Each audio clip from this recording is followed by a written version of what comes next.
রাজ্যে এক একদিন এক এক জায়গা থেকে টাকা উদ্ধার হচ্ছে। কারণ দেখুন, টুলু মণ্ডলে আত্মীয়র বাড়িতে যখন তল্লাশি চলছে এখন, তখন দুর্গাপুরে টাকা উদ্ধার হলো। পরিত্যক্ত ইটভাটা থেকে 48 লক্ষ টাকা উদ্ধার হয়েছে। আমাদের সঙ্গে রয়েছেন প্রতিনিধি জয়ন্ত। টাকাটা কি 48 লক্ষ টাকাই রয়েছে? এবং সব থেকে বড় প্রশ্ন, পরিত্যক্ত ইটভাটায় এই এতগুলো টাকা কি করছিল? তার ট্রলি ব্যাগের মধ্যেই এই টাকাটা ছিল। আর যে জায়গায় উদ্ধার হয়েছে তাই অজয় নদীর এই পার, অর্থাৎ পশ্চিম বর্ধমানের দিকে, আর ঠিক ওই পারে হচ্ছে বীরভূম। বীরভূমে যখন কারি কারি টাকা উদ্ধার হচ্ছে, কোটি কোটি টাকা উদ্ধার হচ্ছে, তখন কিন্তু এই দুর্গাপুরে অর্থাৎ নদীর এই পারে যখন 48 লক্ষ টাকা উদ্ধার হলো এবং সেই টাকার মালিককে এখনো পর্যন্ত জানা যায়নি।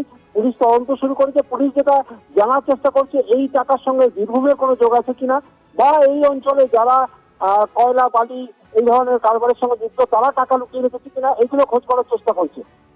অনেক ধন্যবাদ জয়ন্ত। অর্থাৎ একটা গুরুত্বপূর্ণ পয়েন্ট, বীরভূম নদীর ওপারে, নদীর এপারে টাকা উদ্ধার হচ্ছে। পশ্চিম বর্ধমানে পরিত্যক্ত ইটভাটা থেকে 48 লক্ষ টাকা উদ্ধার হয়েছে, একটা ট্রলি ব্যাগে ছিল।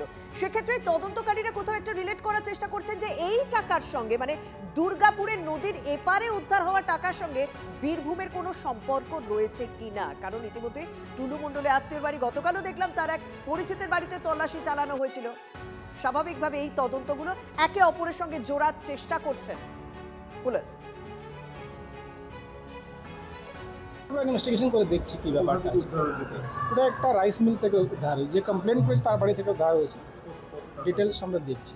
প্রায় 50 লাখ আছে। বড় ছিল। ও মনোরঞ্জন আপনার বড় ছিল? হ্যাঁ, এটা ওরা কোথায়? ওরা ব্যাঙ্গালোর গিয়েছে। ও চিকিৎসার জন্য। দিয়ে চুরি হয়ে যায় বাড়িতে? বাড়ির থেকে চুরি হয়েছিল? বাড়ি থেকে TV9 বাংলা সুস্বাস্থ্য 2026। যাদের হাতে আমাদের প্রাণ, তাদের জানাই সম্মান। যে চিকিৎসকরা আমাদের জীবনটাকে ঘিরে রেখেছেন তাদের সম্মান জানাবো আমরা। TV9 বাংলা হেলথ কনক্লেভ, পুরস্কার যেগুলো দিচ্ছেন তার জন্য চিকিৎসকরা উদ্বুদ্ধ হয়। স্বাস্থ্য পরিষেবায় সেরার সম্মান। দেখুন TV9 বাংলা সুস্বাস্থ্য, শনিবার বিকেল 5:25 TV9 বাংলায়। TV9 বাংলা, না দেখলেই নয়।